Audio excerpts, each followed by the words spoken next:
Alright, so I'm here at work.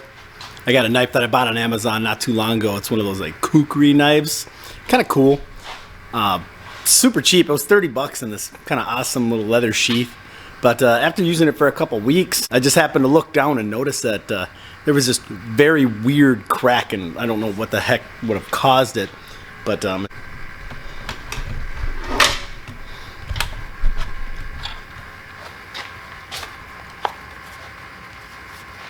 so this is the knife. Comes in a pretty cool leather sheath, like I said. Got a little snap holder guy here and pulls out. And I just like it because it's pretty thick. It's like 1/4 inch steel backing, and it gets down to a pretty decent edge. It's by no means the best knife I've ever purchased, but still pretty cool. But you can kind of see right over towards the lower, this side of the knife here. So it's just got this weird circular crack right here. Now what I'm going to do is I'm just going to buff off this scale on both sides. See if I can get you a better shot of what we're dealing with here. And then I'm just going to use the TIG torch. And I don't think I'm going to need any filler. I'm just going to try to basically remelt this thing using the torch with some shielding gas and see what happens. So let's do it.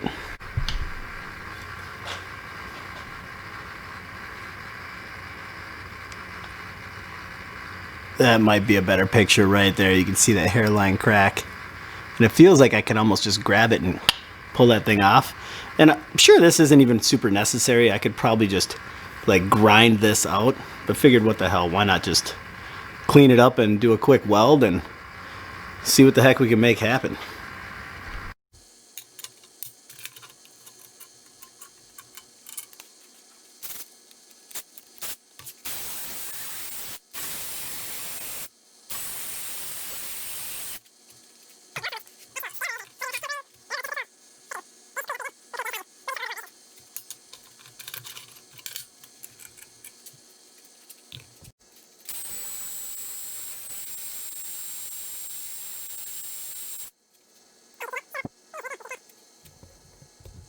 Oh yeah, beautiful. So that's what we're playing with.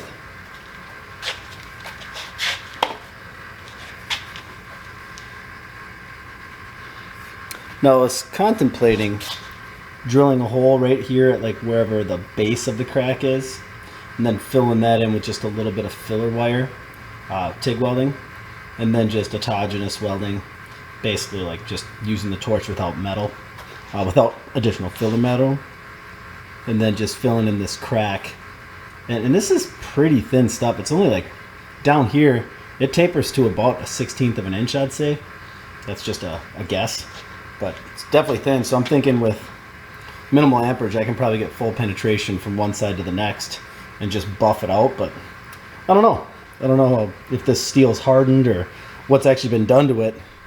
Kind of looks just like mild steel, but I have no idea. So we're going to see what we can do.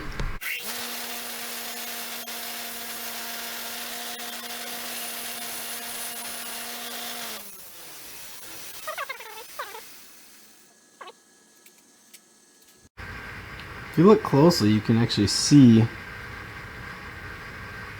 it's actually, this chunk is pushed out just a little bit to the left. It's almost like it broke and then wanted to spring out this way. I don't know. Let's see what it does when we weld it. Yeah, well, I've got the knife jigged up here just between 2 blocks of aluminum. I don't really want to put a ton of heat into this.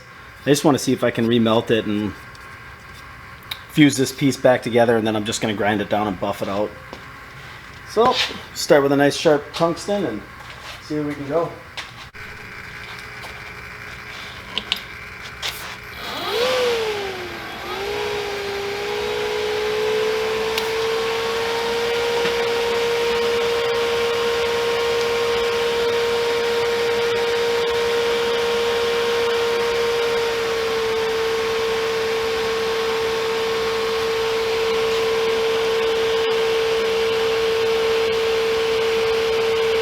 We're going to be using the Miller Dynasty 200 Oh, what is this? Oh, Dynasty 200 DS, I believe. Well, it's just a Dynasty 210, whatever. But I think I'm going to start with 60 amps. Using number 7 cup, stubby gas lens. Nice sharp 2% lanthanated 332nd electrode. And again, I'm just going to use the foot pedal. Actually, I'm going to go up to 70 amps. Just because I'm going to be using the foot pedal.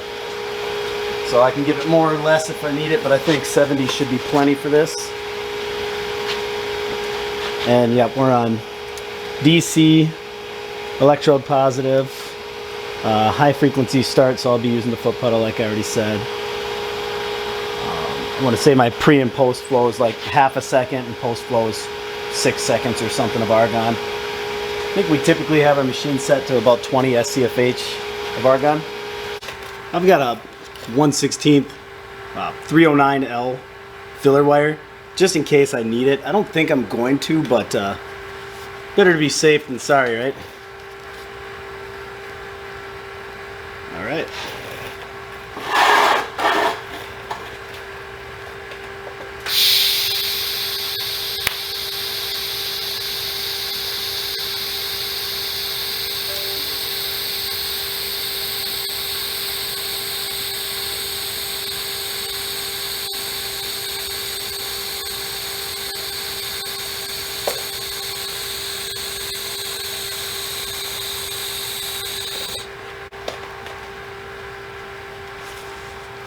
Yeah, looks like there was plenty of metal there. Didn't require any additional. Let's get you guys a better look here.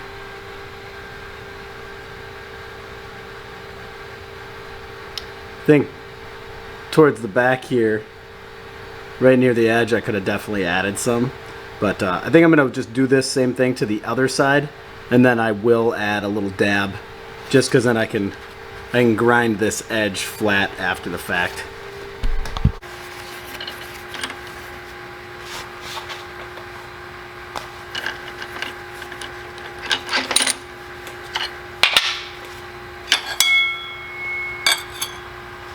Oh yeah, look at that. Got decent penetration all the way to the back side. The only thing I'm missing is just that little bit of filler wire at the back end. Let's see if I can get you a profile. Not really, but either way, this doesn't require any more metal, and realistically I could just grind and polish this flat and really not even care about that little nick out of there, but what the hell, I'm just gonna throw a little dab of metal on there and we should be good to go.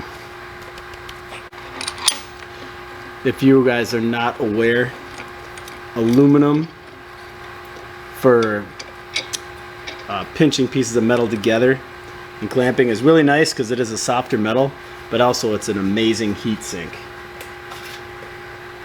So if you're worried about putting too much heat into something, having a couple of blocks of aluminum handy is not a bad idea. Alright, so all I'm going to do here is try to go nice and low and just fill in a little bit of metal right here in the edge.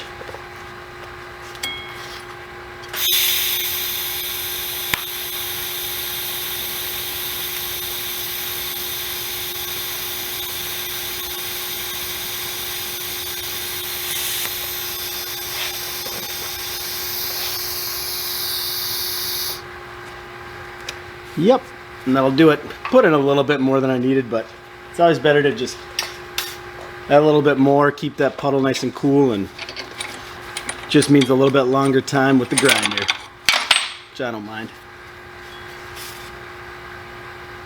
There we go.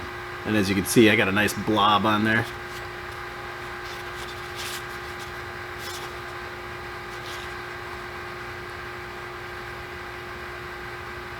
Huh.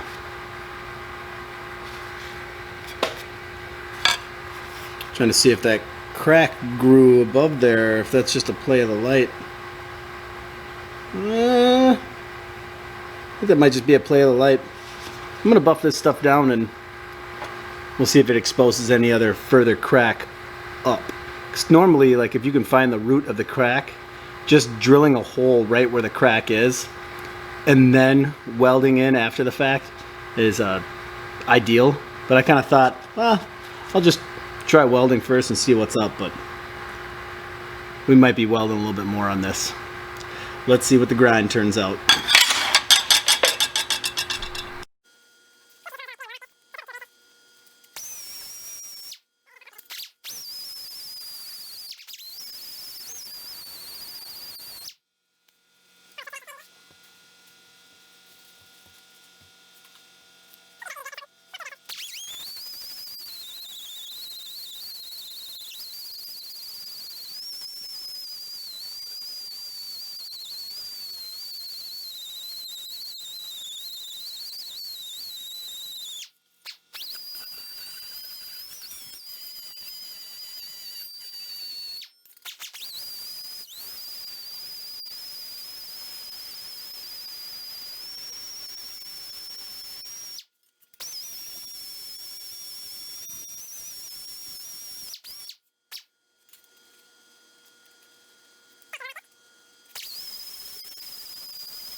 Yeah, besides those little weld divots there that are low spots, because again I just did it autogenously without filler wire.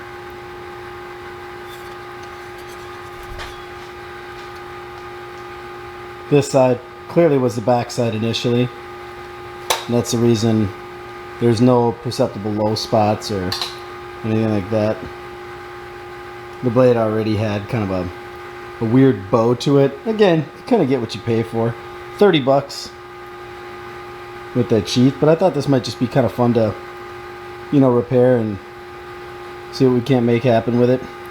I'm tempted to take off the rest of this scale, at least you know, a few inches up, because I just don't, besides, I guess excuse me, I suppose besides kind of looking cool-ish, it doesn't really serve a purpose, I don't think. I mean, if you don't oil this guy after you get done washing it, it'll definitely rust. It's just mild steel.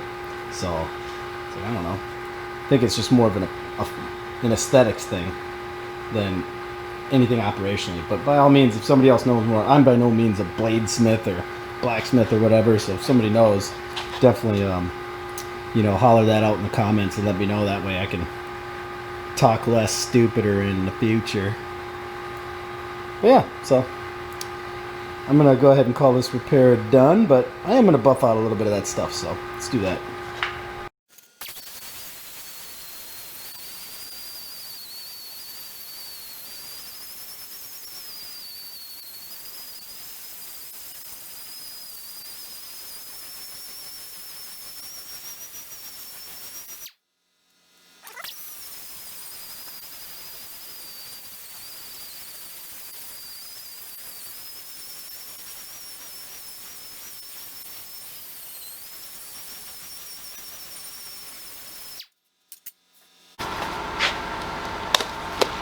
I think I found out the majority of the reason why they leave these kind of blackened or whatever. It's a little warm now. Look at that weird texture on there. Hard to do it justice with the camera here, but I don't know, it just kind of looks like it was poorly cast or something. But whatever. This side's definitely cleaner than the other. Figured I'd just leave this top portion here, kind of that blacked out look. Why not? And then this guy here. So, oh, see if we got some paper here. I'll do a cut test. Alright, let's check this out. And for the record, I didn't touch the blade edge during this at all. So this is still kind of like the original blade, kinda. When I got it, I've used it a bunch, but not terribly, so I won't be surprised if this doesn't cut it, but there you go. How about not at all? I know whenever Jimmy DeResta makes a blade, let's just say it would for sure be cutting. So, needless to say, this isn't a razor sharp knife by any stretch of the imagination. But it'll hack through some ribs, let me tell you. Either way, hope you liked it. All right, well, that's pretty much the knife job. So hope you guys liked what was going on. Obviously, I'm sure people are going to be critiquing like crazy in the comments all the stuff that I did, right or wrong, whatever. By all means, throw it in there. That's just what this is all about. Let's all learn together, see what we can do. Knife's finished up in my opinion, so at least it's good enough to start cutting meat again. And we're going to call this one good. Again, if you liked it, be sure to subscribe, hit that like button, and I don't know, tell your friends. Thanks again.